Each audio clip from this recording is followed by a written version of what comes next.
না আমার পিছনে স্পাই লাগিয়েছো? তুমি এত নিচ, এত জঘন্য হয়ে গেছো? হ্যাঁ নিচ, অবশ্যই আমি নিচ, আমি জঘন্য।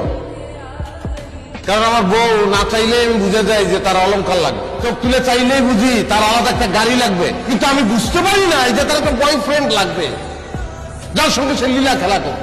শুনো, এসব পিকচার আজকাল এডিট করা যায়। কোন অ্যাঙ্গেলে আমার তোর বলদ মনে হয়? শূন্য অবস্থায় এই শহরে আইছি, জিরো। আমি এখন একটা ইন্ডাস্ট্রি।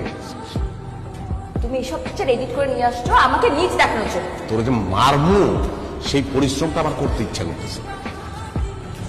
আমার সাইন করা আছে, তুই সাইন করে দিস। আর তোর দিনমোহরের 20 লাখ টাকা তোর অ্যাকাউন্টে পাঠাই। বাড়িটা ভালোবাসা দিচ্ছিলাম তো, ভিক্ষা দিয়ে গেলাম, ভিক্ষা।